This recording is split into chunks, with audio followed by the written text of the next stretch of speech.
नमस्कार, स्वागत है आपका। हम बात करेंगे एग्रीकल्चर कमोडिटीज की और 2024 में यहाँ पर किस तरह के क्यूज रह सकते हैं। आपको बता दें कि 2023 पूरा साल फूड इन्फ्लेशन और फूड सिक्योरिटी की चिंताओं में यहाँ पर बीता।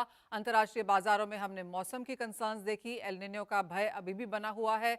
साथ ही साथ जिस तरह की वॉर्स यहाँ पर जारी हैं और बाजार ने एक और चीज देखी, वो है चाइनीज डिमांड, जहां पर थोड़ी सी कमी थी, इनपुट कॉस्ट में वृद्धि, जिसका भी असर यहाँ पर प्राइसेस में पड़ता हुआ देखा। जहां तक इंडियन मार्केट्स की बात है, यहां पर सरकार टोटली फाइट मोड में थी इन्फ्लेशन को लेकर। हमने काफी हद तक एक्सपोर्ट बैन्स आते हुए देखे, फिर वो गेहूं था, चावल, चीनी या प्याज, और साथ ही साथ जो 7 एग्रीकल्चर कमोडिटीज हैं उनकी फ्यूचर डेरिवेटिव पे भी यहां पर हमने 2024 दिसंबर तक ब्लैंकेट बैन आता हुआ देखा। भावों की अगर बात करें तो अपने हाई से गिरावट यहां पर ज्यादातर कमोडिटीज में अब देखने को मिली है, लेकिन 2024 कैसा रह सकता है ये बताने के लिए हमारे साथ जुड़े हैं कुंवर जी ग्रुप के रवि दियोरा, प्रो इंटेलिट्रेड सर्विसेज के founder Dinesh Somani, Ganganagar commodity limited के एवीपी अमित खरे और पृथ्वी फिनमार प्राइवेट लिमिटेड के डायरेक्टर मनोज जैन। आप सभी का कार्यक्रम में स्वागत है। एग्रीकल्चर एक और काफी इंपॉर्टेंट मुद्दा रहेगा 2024 में, स्पेशली जब हम इलेक्शन वाले साल में यहाँ पर जा रहे हैं। दिनेश जी, आपसे जानना चाहेंगे, और पहले इसेंशियल कमोडिटीज की ही बात कर लेते हैं। ऑफ कोर्स वो फ्यूचर्स में यहाँ पर ट्रेड नहीं होती, लेकिन जिस तरह का सिनेरियो अब बनता हुआ नजर आया है, जिस तरह की सरकार की नजर है यहाँ पर एग्रीकल्चर पर और इन्फ्लेशन पर, कैसे देखते हैं आप इस सेक्टर को? जी बिल्कुल। नमस्कार मनीषा जी। गवर्नमेंट की नज़र बिल्कुल है, बट मुझे जो अभी रिसेंटली जो न्यूज़ हमने देखी थी कि गवर्नमेंट एमएसपी के ऊपर भी तुअर की परचेसिंग कर रही है मार्केट से। इसका मतलब उन्हें निश्चित तौर से पता है कि तुअर की क्रॉप में कहीं ना कहीं फॉल निकल कर आ सकती है। तो मुझे लगता है कि पल्सेस गवर्नमेंट का एक नजरिया रहेगा जहां पर इसको आप कंटिन्यूस इसकी वॉच रहेगी। बट तुअर में कैरी फॉरवर्ड भी काफी कम है, और मुझे लगता है आने वाली फसल भी कमजोर रहेगी। बरसात के कारण इसमें काफी कुछ डैमेज हो रखा है। 9,000 के रेट के आसपास अगर तुअर मिलती है तो मुझे लगता है ये स्टॉक करने के लिए एक अच्छा मौका रहेगा। ऊपर में मुझे लगता है कि दोबारा ये 12,000 का लेवल देख सकता है। साथ ही साथ चना, मुझे लगता है कि 5800 के आसपास अगर चना रहता तो चना भी एक बार बाइंग का लेवल बन सकता है। 6800 के लेवल इसमें अपसाइड देखने मिल सकते हैं। खासकर ये दो इसेंशियल कमोडिटीज मुझे ऐसी लगती है कि गवर्नमेंट की इसकी नजर है, और मुझे लगता है आने वाले समय में ये थोड़ा सा बेटर रिटर्न दे सकते हैं बाकी वीट और इसेंशियल कमोडिटीज के मुकाबले। हो एब्सोल्युटली, इवन एज दालों में यहाँ पर सरकार की तरफ से काफी कुछ स्टेप्स हमने आते हुए देखे हैं। उसके बावजूद जिस तरह की स्थिति है, यहाँ पर भावों में तेजी बरकरार रह सकती है। मनोज जी, आप कैसे देखते हैं ओवरऑल एग्री सेक्टर को आगे जाते हुए? Of course as of now rabi पर सबकी नजर है, बुआई का इलाका ठीक ठाक नजर आता है। आप क्या वॉच कर रहे हैं? नमस्कार मनीषा जी। बिल्कुल, हम 2023 की अगर बात करें तो वो पूरा जो है एक लेक लस्टर ईयर रहा एग्रीकल्चर कमोडिटीज के लिए। लेकिन 24 में भी हमको लग रहा है कि जो फर्स्ट हाफ है वहाँ पे थोड़ा सा प्रेशर जो बना रह सकता है, looking to the Chinese concern, और जिस तरह से भारत में भी इलेक्शन है और जो गवर्नमेंट के एक्शंस हम लगातार एसेंशियल कमोडिटीज के ऊपर देख रहे हैं। पहले भारत दाल के बाद भारत आटा और अब भारत चावल की भी बात जो है वो हो रही है। तो गवर्नमेंट की यहाँ पे पैनी नज़र है, और जिस तरह से यहाँ पे जो फ्री डिस्ट्रीब्यूशन है एसेंशियल कमोडिटीज का, वो गवर्नमेंट ने अगले 5 साल के लिए जो है बढ़ाया है फूड सिक्योरिटी को देखते हुए। तो लगता है कि जो फर्स्ट 6 मंथ जो है वो एक प्रेशर में बने रहेंगे एसेंशियल कमोडिटीज के लिए 2024 में भी। इलेक्शन के बाद फिर यहाँ पे जो फेड के रेट कट भी संभावित है, तो फिर वहाँ से चाइनीज डिमांड थोड़ी रिवाइव होती हुई नजर आएगी। तो सेकेंड हाफ जो है 2024 का वो बेहतर हो सकता है फिर एक बार एग्री कमोडिटीज के लिए। लेकिन फर्स्ट हाफ में थोड़ा प्रेशर जो है वो बना रह सकता है। हमारा मानना है कि ऑयल सीड्स और एडिबल ऑयल ये 2024 में फिर एक बार बेहतर कर सकते हैं। तो यहाँ नजर रख करके चलना चाहिए, और सेकेंड हाफ में एक अच्छी रिकवरी की संभावना है। ऑयल सीड्स और एडिबल ऑयल में जो है फिर एक बार बनती हुई नजर आएगी। ऑल राइट, तो एडिबल ऑयल और ऑयल सीड्स में यहाँ पर नजर रखनी चाहिए। रवि, आपसे जानना चाहेंगे कि जहां तक एग्री ट्रेड की बात है इंडियन मार्केट्स में, वहां पर हमने एनसीडीएक्स पर वॉल्यूम्स को थोड़ा सा सफर करते हुए देखा। क्या यहाँ पर एक पिकअप की एक्सपेक्टेशन है 2024 में? जिस हिसाब से रेगुलेटरी एनवायरनमेंट है, लग नहीं रहा कि कोई बड़ा ज्यादा पिकअप मींस के पर्टिकुलर ये जब तक ये एग्री बास्केट में जो कमोडिटीज को निकाला है बाहर, वो सबसे ज्यादा वॉल्यूम वाली कमोडिटीज थी। उसमें oil and oil seed complex था, इसमें आर्बिट्रेज हो रहा था, इसमें काफी हेजिंग की अपॉर्चुनिटी थी। जब तक ये बैक नहीं आएगा, और उम्मीद भी नहीं है कि नेक्स्ट दिसंबर तक ये बैक आएगा, तो नहीं लग रहा कि कोई बड़ा रिवाइवल वॉल्यूम में दिखे। एंड पर्टिकुलर जो रिसेंट कॉन्ट्रैक्ट्स है उसमें भी कुछ इतना ज्यादा वॉल्यूम है नहीं। मुझे लग रहा है यस, सेकंड हाफ जैसे प्राइस वाइज थोड़ा वोलेटिलिटी आएगी, प्राइस वाइज थोड़ा वन वे अप्रिसिएशन आएगा, उसके बाद कॉन्फिडेंस बढ़ेगा। अभी 1 से 2 कमोडिटी को छोड़ के इतना बड़ा ट्रेड में वॉल्यूम आने की एक्सपेक्टेशंस मैं कम कर रहा हूँ। सेकंड हाफ में आई थिंक मुझे भी, जैसे मनोज से बात कर रहे थे, मुझे भी लग रहा है कि जैसे इलेक्शन खत्म होगा, जो एसेंशियल बास्केट में पर्टिकुलर पल्सेस में मुझे लग रहा है कि बहुत अच्छी तेजी आप देख सकते हैं, क्योंकि वहां पे वैसे भी लास्ट 2 ईयर का अगर क्रॉप देखें तो उसमें भी दिक्कत थी, और करंट जो सोइंग के डेटा है जो रबी के भी, उसमें भी काफी मींस के जो भी स्टेट के नंबर आ रहे हैं, सब में जो हाईएस्ट फॉल देखा गया है वो यही क्रॉप में देखा गया है। तो मुझे लग रहा है कि पल्सेस आउट परफॉर्म कर सकते हैं। उसके अलावा पूरे इंडिया में वेट की सोइंग भी काफी पिछड़ी है। 6 से 7% लोअर सोइंग है वेट की, तो वहां भी गवर्नमेंट का अभी दबाव है, गवर्नमेंट काफी एक्शंस ले रहे हैं। बट यस, जैसे ही इलेक्शन खत्म होगा मुझे लग रहा है कि थोड़ा पॉलिटिकल एंड इंटरवेंशन कम होगा, रेगुलेटरी एनवायरनमेंट थोड़ा ईज होगा, उसके बाद वेट में भी अच्छी तेजी दिखेगी, क्योंकि अभी जो अराइवल्स है उसमें जो प्रेशर मिले वो लास्ट प्रेशर होगा।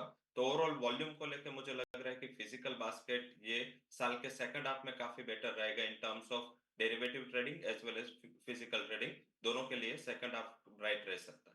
ऑल राइट, तो सेकेंड हाफ एक हम प्राइस में भी मूवमेंट बेहतर आता हुआ देखेंगे और साथ ही साथ वॉल्यूम्स में भी यहाँ पर पिकअप होने की एक्सपेक्टेशन है। चलिए बात अब यहाँ पर कमोडिटीज़ की तरफ कर लेते हैं और ऑफ कोर्स ब्रेक के बाद यहाँ पर मसालों पे जाएंगे, लेकिन उससे पहले जो बाकी कमोडिटीज़ हैं यहाँ पर एक व्यू ले लेते हैं। अमित, आपसे शुरुआत करेंगे। चाहे वो कॉटन है जहाँ पर इस साल गिरावट देखने को मिली, कैस्टर में कुछ तेज़ी ज़रूर है, गुआर के लिए बहुत लैकलस्टर सा साल रहा, मेंथा में हमने वॉल्यूम्स में उठापटक यहाँ पर काफ़ी ज़्यादा आते हुए देखी। अगर इन सभी कमोडिटीज़ को देखा जाए तो आपकी टॉप पिक कहाँ रहेगी? हाँ, नमस्कार मनीषा जी। मेरे को लगता है ओवरऑल जो 2024 का फर्स्ट हाफ रहेगा वो थोड़ा सा एक हल्के फुल्के जो है करेक्शन के साथ या प्रेशर के साथ स्टार्ट हो सकता है, लेकिन सेकंड हाफ में एक अच्छा मोमेंटम जो है तेजी का मेरे को एज पर चार्ट नजर आ रहा है। अगर हम ग्वारसीड ग्वारगम की बात करें तो ग्वारसीड ग्वारगम में भी काफी अच्छा मोमेंटम देखने को मिला। ग्वारसीड जो अभी 2022 के आसपास का इसका जो लो बनाया था इसने 4500 के आसपास, वहां से एक अच्छा मोमेंटम दिया और 6500 के आसपास के इसने हाई बनाए। सेम ग्वारगम में भी लगभग 95 के आसपास के लो से लेकर 14,280 तक के एक अच्छे हाई बनाए। वहां से एक मुनाफा वसूली या करेक्शन का दौर स्टार्ट हुआ। डिमांड जोन की अगर मैं बात करूं स्पेशली ग्वारसीड की, तो मेरे को लगता है 5200 से लेकर 5000 के इसके जो भाव हैं वो 2024 में काफी अट्रैक्टिव रहेंगे। वहां पे ट्रेडर्स को ग्वारसीड में खरीदारी का ट्रेड पूरे साल भर के लिहाज से बनाना चाहिए। ऊपर में मेरे को लगता है 6000 से लेकर 6200 तक के प्राइजेस वापस फिर से इसमें देखने को मिल सकते हैं। वहीं पे ग्वारगम की अगर मैं बात करूं तो 10,200 10,300 से लेके 10,000 की रेंज में ट्रेडर्स को एक खरीदारी का ट्रेड स्पेशली ग्वारगम में लेना चाहिए। वहां से प्राइजेस मूवमेंट अगर करते हैं तो 2000 पॉइंट की तेजी लगभग 12,000 से लेके 12,500 तक की ग्वारगम में दिखाई देगी। जो थर्ड मेरा बेस्ट पिक है वो टीएमसी है। टीएमसी में मेरे को लगता है एक अच्छा मोमेंटम 2024 में दिखाई देगा। मसालों में सबसे स्ट्रॉन्ग कमोडिटी जो भी नजर आ रही है वो टीएमसी ही है। नीचे का अगर मैं बात करूं तो 12,500 के आसपास जो है इसमें ट्रेडर्स को एक अच्छा मोमेंटम तेजी का बनाना चाहिए। वहां से प्राइजेस जो है मेरे को लगता है स्टार्ट होगी तो 15,500 से लेकर 16,000 तक के आसपास के ऊपर में टेस्ट कर सकते हैं। जी मैंने ऑल राइट, तो ऑफ कोर्स हल्दी यहाँ पर टॉपिक की तरह से निकल रही है और ये कहा भी जा रहा है कि 2024 में यहाँ पर हल्दी काफ़ी बेहतर परफॉर्म कर सकती है। लेकिन दिनेश जी, कॉटन, कैस्टर, गुआर, इन सब के बीच में आपकी टॉप पे क्या है? मसालों पे मैं बाद में आती हूँ। और ज्यादा कुछ बहुत बड़ा मोमेंटम किसी में भी नहीं लग रहा। जो तीनों आपने कमोडिटीज की, मुझे ना लगता है कि कैस्टर में बहुत बड़ा मूव आ सकता है, लेकिन घटने को भी जगह नहीं है। 5700 कैस्टर बेचने जैसी बिल्कुल नहीं है, लेकिन 6000 की अभी हाल फिलहाल लेने जैसी भी नहीं है।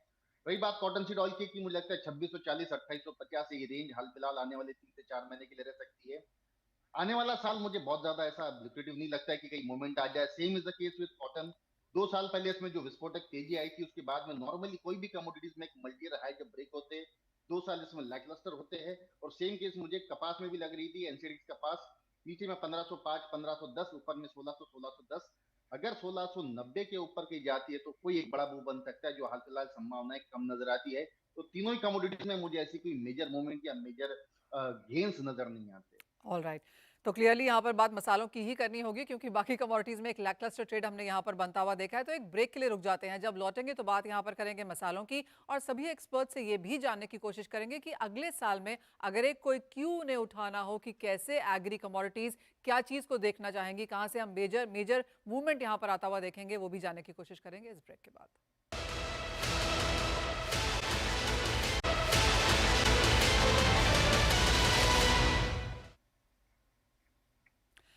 स्वागत है आपका और बात अब यहाँ पर मसालों की कर लेते हैं क्योंकि इस साल की मेजर हेडलाइंस प्राइस मूवमेंट के हिसाब से यहाँ पर मसालों में आती हुई नजर आई।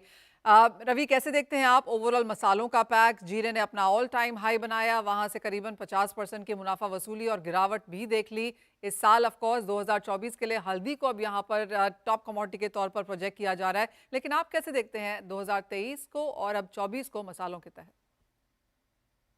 एनसीडीएक्स का भी पूरा वॉल्यूम जीरे के नाम रहा। पर्टिकुलर एक्सचेंज में हाईएस्ट वॉल्यूम ये साल जीरे में रहा है। इसके अलावा कोई कमोडिटी में इतना वॉल्यूम नहीं है। वो ही दिखा था कि इस टाइम ट्रेडर का जो हॉट फेवरेट कमोडिटी था वो जीरा था। पर्टिकुलर तेजी भी इतनी थी। वहीं बात करें तो उसमें जब गिरावट आई और दोनों प्रेडिक्टिव थी। तेजी जब आई तभी पता था मींस के जब ये तेजी 25,000 से स्टार्ट हुई और 65 गई, तब तक सबको पता था कि स्टॉक कम है और इस हिसाब से डिमांड काफी सडन है इंटरनेशनल मार्केट से। और जब गिरावट भी आनी थी, हमने कई बार ये साल में इंडिकेट किया था जब 60 के ऊपर प्राइस थे कि जैसे ही आपको सोइंग के डेटा आते हुए दिखेंगे उसमें एक स्टीप गिरावट थी। तो वैसे देखे तो लोग उसको काफी वोल्टालिटी के हिसाब से देखते हैं, बट ये जो भी तेजी आई या मंदी दोनों प्रेडिक्टिव थी। तो इस हिसाब से इसका नेगेटिव इम्पैक्ट सेंटीमेंट पे नहीं रहा और हर लोग ने पैसा बनाया जिसने राइटली फंडामेंटल ड्रिवन काम किया। मुझे लग रहा है कि स्पाइसेस में इस साल जो आने वाला साल है वो दो स्पाइसेस में मेरा ज्यादा फोकस है।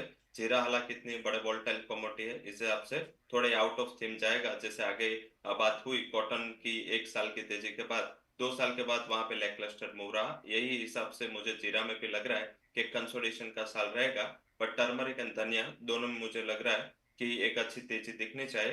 पर्टिकुलर धनिया में क्योंकि बैलेंस शीट रिपेयर हो गई, 2 साल से ओपनिंग स्टॉक काफी हायर था। इस साल सोइंग गुजरात की देखे तो उसमें मोर देन 40% की गिरावट है। तो मेरे हिसाब से धनिया ये स्पाइसेस पैक में लीड कर सकता है।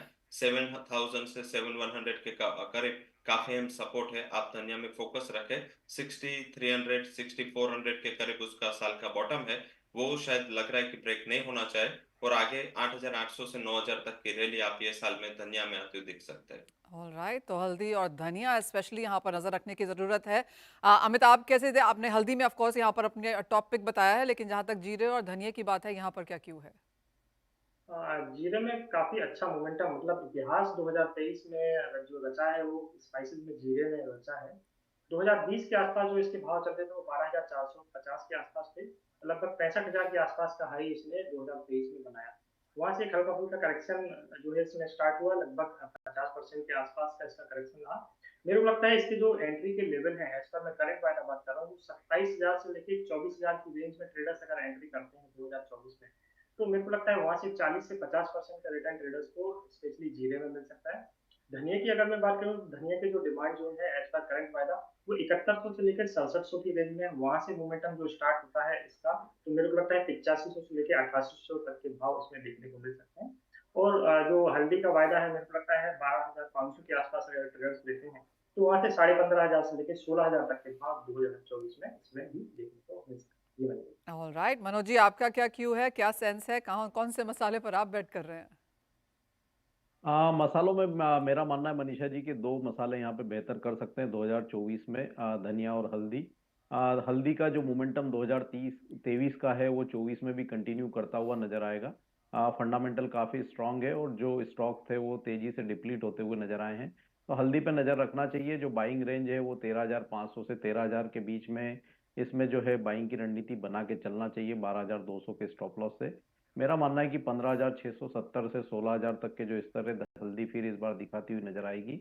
वहीं धनिया में लगातार 2 वर्षों से हमने गिरावट देखी है और जिस तरह से इस बार यहाँ पे जो सोइंग काफी कम हुई है उसको देखते हुए एक यहाँ पे डेफिसिट जो है क्रॉप में रहेगा इस बार। तो ये कमोडिटी बेहतर कर सकती है। तो 7,000 के स्तर के आसपास यहाँ पे बाइंग जो है वो करके चलना चाहिए धनिया में 6,400 के स्टॉप लॉस से।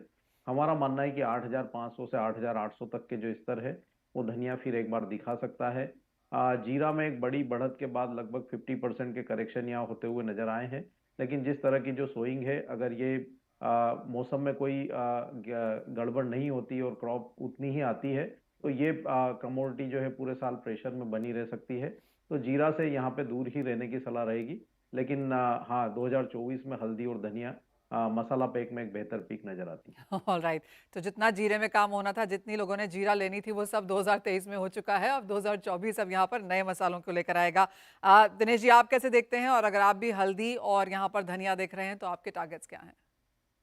जी बिल्कुल, अब तक तो हल्दी और धनिया ही देख रहा था, लेकिन जो स्क्रीन देखकर अभी जीरे के भाव लग रहे हैं, जैसे कि मतलब ओपन सेल चल रही है अभी जीरे में, हम्म। तो जीरे भी इसमें नकारा नहीं जा सकता है। 2600 इसका 26,000 जो मार्च का कॉन्ट्रैक्ट चल रहा है, इसका लास्ट ईयर का ब्रेकआउट था, मुझे लगता है वो टेस्ट करने आया है। 26,000 में मुझे लगता है जीरा अभी भी निवेश किया जा सकता है। 34,000 मार्च का कॉन्ट्रैक्ट आपको दिखा सकता है, तो मतलब 40% गेन यहाँ पर भी संभव है। टर्मरिक मुझे लगता है कि 13,500 13,600 एक बढ़िया लेवल है, अच्छा मौका है खरीदारी करने का। आने वाले समय में ये मुझे हॉट काउंटर लगता है, ये 20,000 के लेवल्स भी क्रॉस कर सकता है, और नीचे मुझे लगता है कि 11,000 के अंदर ये क्लोज नहीं करेगा। मतलब रिस्क टू रिवॉर्ड 1:5 है, फेवरेबल है, ये ट्रेड ज्यादा सकारात्मक तरीके से किया जा सकता है। और रही बात धनिया की, तो मुझे लगता है कि 7200 का एक ट्रेंड लाइन सपोर्ट बहुत बढ़िया लेवल है। 7200 का धनिया लेने वाले को आने वाले समय में 8800 और 10,200 के लेवल्स देखने मिल सकते हैं। 6500 का एक बेस बना रखा है, 6500 के नीचे क्लोज नहीं करने का लगता है। All right. तो अब तक जो बात हुई है उससे ये मालूम पड़ रहा है कि दालों में यहाँ पर तेजी जारी रह सकती है। मसालों में जीरा डिस्काउंट पे है, शायद फिर से खरीदने के मौके मिलेंगे, लेकिन धनिया और हल्दी डेफिनेटली यहाँ पर बाय है। और सेकंड हाफ ऑफ 2024 में आपको ज्यादा एक्शन, बेहतर वॉल्यूम और बेहतर प्राइस मूव भी शायद देखने को मिलेंगी। लेकिन अब मेरा दूसरा सवाल इस सेगमेंट के लिए, और दिनेश जी वो क्लियरली इस बात पर है कि 2024 में अब देखना क्या है आगे जाकर। इलेक्शन का साल है, मौसम को लेकर चिंताएं हैं, काफी सारे सरकार ने मेजर्स ऑलरेडी लेके रखे यहाँ पर रखे हुए हैं। तो जब आप एक एग्री सेक्टर को अप्रोच करते हैं तो कैसे करेंगे, और क्या एक चीज आप यहाँ पर टॉप ऑफ माइंड देखेंगे? जी बिल्कुल मनीषा जी, मेरा एक हमेशा मानना रहता है कि जब भी कोई बहुत ज्यादा मतलब दिक्कतें जहां पर बहुत ज्यादा आती है, वहां पर अपॉर्चुनिटी ढूंढनी चाहिए। हम्म। और मुझे लगता है एग्री सेक्टर ये उसी के लिए भी है। यहाँ पर बहुत ज्यादा परेशानियां हैं, बहुत ज्यादा दिक्कतें हैं, प्राइस वोलेटिलिटी बहुत ज्यादा है, वॉल्यूम कम है, गवर्नमेंट की निरंतर इस पर नजर है। मुझे लगता है कि ये साल जो है पिछले साल से काफी बेहतर रहेगा और यहाँ पर बढ़िया बढ़िया अपॉर्चुनिटीज मिलेगी। तो आने वाला साल मुझे एग्री कमोडिटीज खास करके स्पाइसेस और मुझे लगता है पल्सेस के लिए एक बेहतर साल मुझे नजर आता है। और अगर अराइवल्स या फिर फसल ज्यादा होती है तो व्यापारियों के लिए भी वॉल्यूम में इजाफा कर सकता है। आने वाला साल बहुत बढ़िया रहने की मेरी उम्मीद है। चलिए, तो यही आशा भी है ऑफ कोर्स। और मनोज जी, आप कैसे देखते हैं? और एक और चीज जो बाजार देखेगा वो है करेंसी प्ले, क्योंकि इस साल तो डॉलर इंडेक्स की गिरावट ने हमें काफी फायदा पहुंचाया है क्रॉस एसेट क्लासेस। आने वाले साल में आप एक चीज क्या यहाँ पर वॉच करना चाहेंगे? जहां तक मनीषा जी आपने करेंसी की बात की, तो बिल्कुल डेफिनेटली यहाँ पे जो डॉलर इंडेक्स है वो और वीक होता हुआ नजर आएगा, और हम देख रहे हैं कि यूरोप और यूके की जो इकोनॉमी है वो बेहतर करती हुई नजर आएगी ग्रेजुअली। जब यहाँ पे रेट कट्स स्टार्ट होंगे तो डॉलर इंडेक्स में प्रेशर रहेगा, रूपी भी यहाँ पे अप्रिशिएट करता हुआ नजर आएगा। और वर्ष 2024 में शायद हम रूपी को फिर एक बार 80-81 तक की जो है स्ट्रेंथ आते हुए देखें, तो उसके उसके ऊपर नजर रखना चाहिए। दूसरा, यहाँ पे यूरोप जो है वो बेहतर होगा, तो डिमांड यहाँ पे एक बेहतर जो है हो सकती है सेकेंड हाफ में, उस पर नजर रखना चाहिए। और वंस जो यहाँ पे रेट कट स्टार्ट होंगे तो चाइनीज डिमांड भी रिवाइव हो सकती है। तो मैं काफी ऑप्टिमिस्टिक हूँ सेकेंड हाफ ऑफ 2024 को लेकर के, ओवरऑल एग्री पैक के लिए। और यहाँ पे स्पाइसेस और ऑयल सीड्स एडिबल ऑयल जो है सेकेंड हाफ में बेहतर करते हुए नजर आएंगे। ऑलराइट। अमिताभ, कैसे देखते हैं? क्योंकि इस साल में पिछले 2 महीने में हमने एक और ट्रेंड आता हुआ देखा, वो ये कि काफी सारा पैसा एग्री से निकला और इक्विटीज में चला गया। क्या वो ट्रेंड रिवर्सल भी हम आने वाले साल में देख पाएंगे? मेरे को लगता है इक्विटीज से जो पैसा वापस आएगा वो थोड़ा सा टफ हो सकता है। 20-30% पैसा आ सकता है, लेकिन जो सेकंड हाफ रहेगा एग्री का वो काफी बेहतर हो सकता है। स्पेशली मैं अगर बात करूँ तो मसालों की भी, इसेंशियल कमोडिटीज को मैं छोड़ देता हूँ क्योंकि उस पर नजर गवर्नमेंट की हमेशा बनी रहती है। हम्म। कंज्यूमर को फायदा पहुंचाने के लिए गवर्नमेंट कुछ ना कुछ एक्शन बीच बीच में लेती रहती है प्राइसेस को कंट्रोल करने के लिए। तो एसेंशियल कमोडिटी के अलावा जो मसाले हैं उसमें काफी अच्छा मोमेंटम सेकंड हाफ में देखने को मिलेगा, स्पेशली टीएमसी और जीरा में। ये दो आइटम काफी अच्छे मेरे को सेकंड हाफ में लगते हैं। एब्सोल्युटली। और साथ ही साथ रवि, एक और चीज जो बाजार देखेगा वो शायद है फेड के रेट कट्स, चाइना की डिमांड, वो कुछ एक और चीजें हैं जिन पर बाजार की हमेशा नजर रहती है। लेकिन क्या एग्री भी इस पर फोकस करेगा? जरूर से मुझे लग रहा है कि ये साल चाइनीज डिमांड काफी अहम रहेगी। चाइना की मैन्युफैक्चरिंग एक्टिविटीज एंड उसकी कंज्यूमर डिमांड है। क्यों ये रहेगी? क्योंकि अगर चाइनीज डिमांड इंप्रूव होती है, चाइना एज इकोनॉमी इंप्रूव होता है, तो इसका फायदा करोड़ को मिलेगा। और जो भी नॉन फॉसिल फ्यूल है उसके प्राइसेस को काफी अच्छा सपोर्ट मिलेगा, जिसमें बायोफ्यूल एंड इथेनॉल की डिमांड है। वो 3 से 4 सेक्टर, ग्रेन से या आप एडिबल ऑयल ले ले, उसके अलावा ऑयल सीड्स एंड सीरियल्स, ये सारे में से ये दोनों प्ले मुझे लग रहा है कि काफी अच्छा फैक्टर ये 4 सेक्टर के लिए काम करता हुआ दिखेगा। और जो पर्टिकुलर नॉन एसेंशियल कमोडिटीज है या इंडस्ट्रियल एग्रीकल्चर कमोडिटीज है, जिसमें चाइना कैस्टर एंड कॉटन में वर्ल्ड का सबसे बड़ा हमारा इंपोर्टर है, तो मुझे लग रहा है कि ये दो जो फैक्टर है वो भी चाइनीज डिमांड के ऊपर आधारित रहेगी। तो इलेक्शन के अलावा कोई मेजर फैक्टर मुझे नेक्स्ट ईयर लग रहा है तो वो होगा चाइनीज डिमांड का रिवाइवल। अगर ये रिवाइवल सस्टेन होता है तो मुझे लग रहा है कि एग्री बास्केट या नॉन एग्री बास्केट के लिए कोई ज्यादा दिक्कत नहीं रहेगी और आगे जाके आपको पर्टिकुलर सीरियल्स में एक अच्छी तेजी आती हुई दिख सकती है। हम्म सीरियल्स में भी यहाँ पर बढ़त देखने को मिल पाएगी, तो यानी कि जो गिरावट एज ऑफ नाउ फूड में देखने को मिली है वो शायद थोड़े और महीनों के लिए आगे चल पाए, लेकिन सेकंड हाफ 2024 में यहाँ पर हम गेम चेंजिंग के तरीके से इसको देख पाएंगे। और काफ़ी सारे फैक्टर्स हैं जिन पर ऑफकोर्स नजर रखनी होगी, लेकिन खरीदारी के मौके और कमाई के मौके यहाँ पर एग्री एज अ सेगमेंट भी आपको देता हुआ नजर आएगा। बहुत शुक्रिया मनोज जी, रवि, दिनेश जी और अमित, आप सभी का साथ जोड़ने के लिए और उन तमाम एग्रीकल्चर स्ट्रैटेजीज भी बनाने के लिए 2024 के लिए। इसी के साथ फिलहाल इस कार्यक्रम में इतना ही, लेकिन आप बने रहिए CNBC आवाज़ पर।